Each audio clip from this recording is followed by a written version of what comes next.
ഇന്നത്തെ ഏറ്റവും പുതിയ സിനിമാ വാർത്തകളിലേക്ക് വരികയും സ്വാഗതം. കിഷ്കിന്ധകാണ്ഡത്തിന് ശേഷം ഒരു ആസിഫ് അലി സിനിമയുടെ ഏറ്റവും മികച്ച വിജയം കളക്ഷൻ നേടിയെടുത്ത സിനിമയാണല്ലോ രേഖാചിത്രം. കാവ്യ ഫിലിംസ് നിർമ്മിച്ച് ജോഫിൻ ഡി ചാക്കോ സംവിധാനം ചെയ്ത ആസിഫ് അലി നായകനെ എത്തിയ രേഖാചിത്രത്തിന്റെ കാത്തിരുന്ന ഞായറാഴ്ച വരെയുള്ള കൃത്യമായ വേൾഡ് വൈഡ് കളക്ഷൻ വന്നിരിക്കുകയാണ്. അത് പ്രകാരം പ്രതീക്ഷ ലെവലിലേക്ക് സിനിമയ്ക്ക് എത്തപ്പെടാനായിട്ട് കഴിഞ്ഞിട്ടില്ല എന്ന റിപ്പോർട്ടിൽ നിന്ന് വ്യക്തമാകുന്നു. 11 ദിവസത്തെ സിനിമയുടെ വേൾഡ് വൈഡ് ഗ്രോസ് 47,50,00,000 രൂപയാണ്.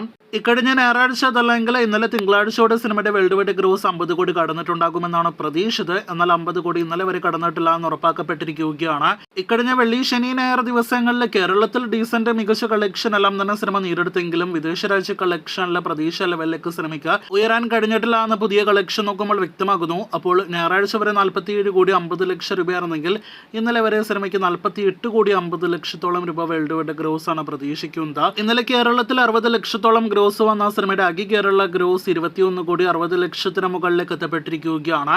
സിനിമയുടെ വേൾഡ് വൈഡ് 50 കോടി കളക്ഷൻ ഈ ആഴ്ച തന്നെ ഉണ്ടാകും. അതേസമയം അതിനുമപ്പുറം 60 കോടി സിനിമ കളക്ഷൻ കിടക്കുമോ എന്നാണ് ഇനി നാം ഉറ്റുനോക്കുന്നത്. എന്തായാലും കാത്തിരിക്കൂ രേഖാചിത്രത്തിന്റെ കൂടുതൽ ഇതുപോലുള്ള ബോക്സ് ഓഫീസ് റിപ്പോർട്ടുകൾക്ക്.